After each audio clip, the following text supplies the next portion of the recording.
अंत भला तो सब भला। रोली की शादी उसके माँ बाप एक आलसी लड़के से करा देते हैं। चलो, रोली की शादी हुई और हमने गंगा नहाई। और क्या, बेटियां तो होती ही हैं बोझ। हाँ, पर अब क्या चिंता, उतार तो दिया बोझ तुमने, अब वो लोग समझे। ससुराल में रोली का पति कहता है, देखो, मैं कोई काम नहीं करता, ये बात तुम्हारे मम्मी पापा को बता दी थी मैंने। अब जो किराया आता है दुकान का, उसी से घर का गुजारा करना है। कभी भूल से भी कोशिश ना करना किसी चीज की डिमांड की। क्या मम्मी पापा को पता था कि आप कोई काम नहीं करते? और क्या, बड़ा अच्छे से पता था। उन लोगों को तो तुम बोझ लगती थी, बोल रहे थे कि बस शादी कर लो और कोई मतलब नहीं है। रोली को यह सुनकर बहुत गुस्सा आता है, लेकिन करती भी तो क्या, क्योंकि वो जानती थी कि उसके माता पिता ऐसे ही हैं। जैसे तैसे रोली दिन काट रही थी। रोली को एक प्यारी सी बेटी होती है। धीरे धीरे वो बड़ी होती है और उसके साथ उसकी जरूरतें भी बढ़ती जाती हैं।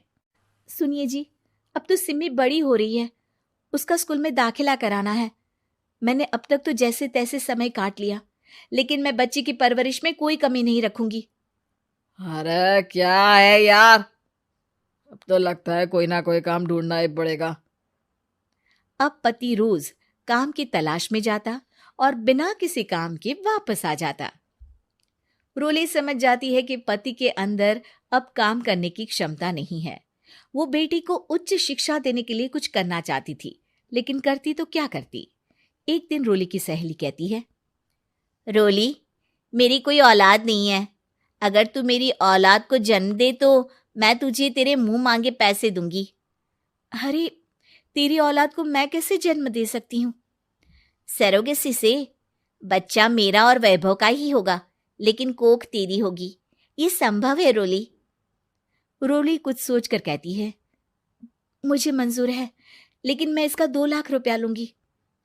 अरे कोई बात नहीं, मुझे मंजूर है। रोली खुश हो जाती है कि एक बच्चा पैदा करने का उसे 2 लाख रुपया मिलेगा। वो घर आकर पति को बताती है, वो भी खुश हो जाता है। अब क्या था, डॉक्टर के पास जाकर सहेली का बच्चा रोली की कोख में पलने लगता है। मुझे 20,000 चाहिए मेरे बेटी के एडमिशन के लिए। हाँ हाँ ठीक है, मैं उसके एडमिशन से लेकर सारे खर्चे उसके अकाउंट में डाल रही हूँ। रोली की बेटी का एडमिशन हो जाता है। रोली को लगता है कि वो अब सब कुछ ठीक कर देगी। दिन और महीने आगे बढ़ते हैं। अब एक दिन, एक बात कहूँ जी, काश इस बच्चे को मैं रख पाती। मैं अब इससे काफी जुड़ गई हूँ। अरे यार, पता नहीं किसका बच्चा है, अपने पास है ना अपनी मुन्नी। हाँ, लेकिन अब मैं भी इस बच्चे से जुड़ाव फील करने लगी हूँ, लेकिन मैं ये जानती हूँ कि ये मेरा बच्चा नहीं है। दोनों की जिंदगी ठीक चल रही थी, लेकिन कहते ना कि सुख का पल ज्यादा लंबा नहीं होता।